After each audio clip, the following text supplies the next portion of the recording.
1968 is considered to be perhaps the most turbulent year of the 20th century.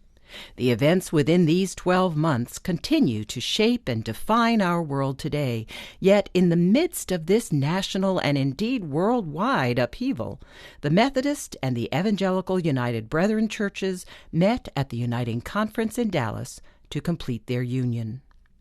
The journey to this historic gathering began in 1958, when uniting commissions were appointed by their respective general conferences and serious negotiations commenced. For the next 8 years, 17 working committees labored to hammer out the details necessary to create a new church.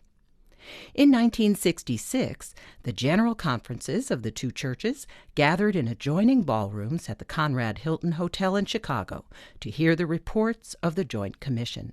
For 4 days, the two conferences debated the basis for union. In the end, the Methodist General Conference voted overwhelmingly to accept the basis, while it passed in the EUB General Conference by only 15 votes. And so it was that in April of 1968, delegates from both churches met in the Dallas Memorial Auditorium. For 2 weeks, they continued to debate parts of the new discipline. The EUB delegates compromised and agreed to life tenure for bishops and the appointment of district superintendents by bishops instead of by their peers. However, for many, other issues of social concern remained in the forefront. The Methodist Church move into history, and part of that movement is to have the church aware of the crucial nature of the issues we face. I think we're particularly interested in the kinds of stands the church will take on social issues, racial issues, the war, peace. The EUB delegates also lobbied hard for the immediate elimination of the Methodists' race-based central jurisdiction. In the end, a target date of 1972 was adopted for its dissolution. Finally, after being in conference for a fortnight, 10,000 guests and delegates filled the auditorium, ready to be swept up in the pageantry and emotion of the uniting service. Let's listen to some of the speeches and then the final ceremony that formalized the creation of a new church, the United Methodist Church. This then is our birthday, a day to celebrate, a day to remember, a day for high hopes and renewed commitments. This is a day when the eyes of the whole Christian community are focused on us, and not least of all, those of our Methodist brethren in Britain who are with us here in spirit. This is the day that the Lord has made.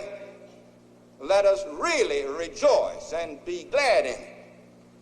Glad for the new chance God now gives us to be a church united in order to be uniting.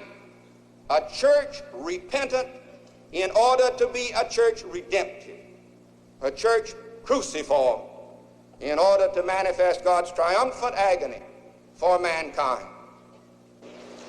We now jointly declare that the plan of union between the Evangelical United Brethren Church and the Methodist Church, as by its terms and by the terms of the enabling legislation, become effective, and henceforth the Evangelical United Brethren Church and the Methodist Church shall go forward as a single entity to be known as the United Methodist Church.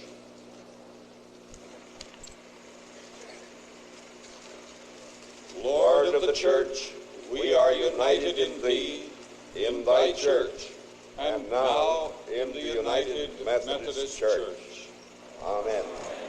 Lord of the Church, we are united in Thee, in Thy Church, and now in the United Methodist Church.